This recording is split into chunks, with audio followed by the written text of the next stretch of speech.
Hi, I'm Amberlyn. Thank you for watching my video on how to make beautiful tapas.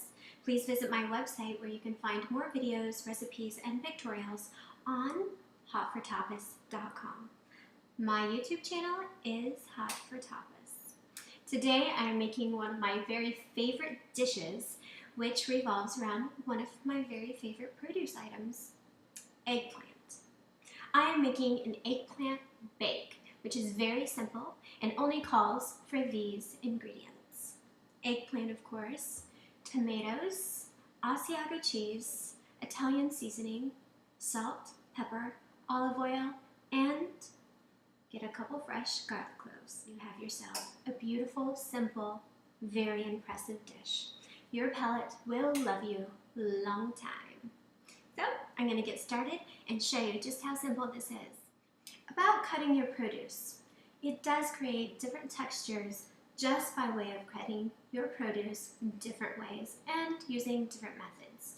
It's very simple once you get the hang of it, but cutting produce is just a practicing. So get in your kitchen and practice.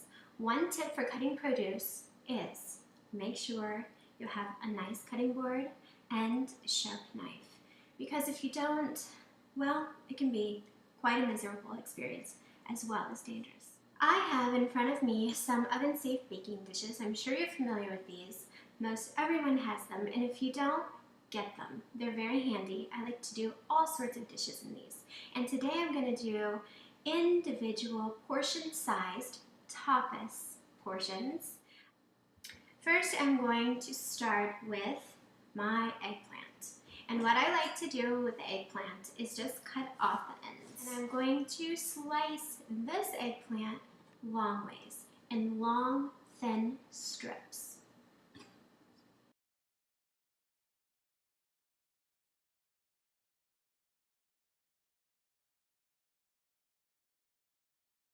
So with the tomatoes, I cut them in half, like so.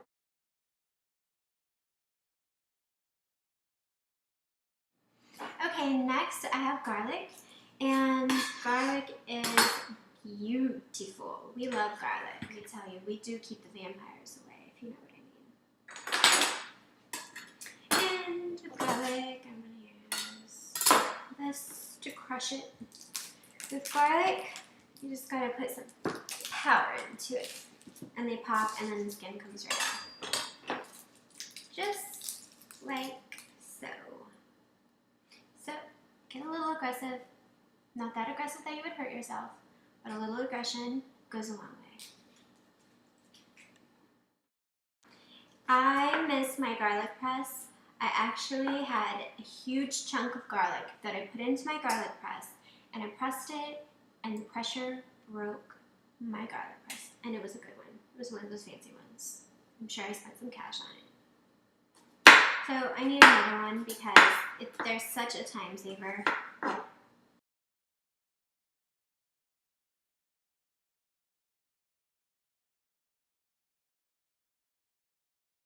Here I am starting with my stovetop on medium-high, olive oil. Next, I add my tomatoes.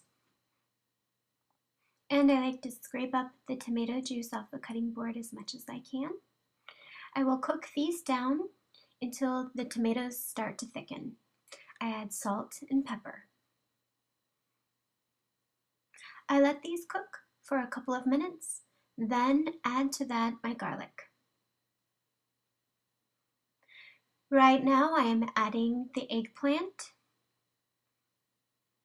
I'm keeping my tomatoes on the bottom to create a nice thick paste. I add a little bit of water to loosen up the eggplant, and a drizzle olive oil, salt, and pepper. I keep everything nice and stirred, and this is what it looks like after about 5 minutes. The eggplant and tomato are boiling down, and it's starting to smell amazing from the garlic and the tomatoes. To make this dish even easier, I'm going to give you a little secret. Just pick yourself up a 12-ounce can of tomatoes. And I think I have plenty of cheese here, so I'm going to bring it all together. Okay, Everything is done. Feel like the sauce is at the consistency that you desire. Just add a tablespoon of tomato paste and a little bit of water. That will do the trick. I'm going to fill up my bowls with my eggplant. And I didn't overdo it because it's still maintaining its form, which is what you want. I'm going to take the last of my grandfather's dried basil. I'm going to put as much cheese as I can fit on there.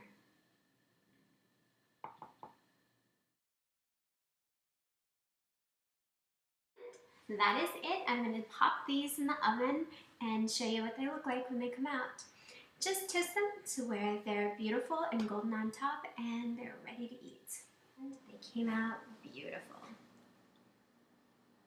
Buen provecho.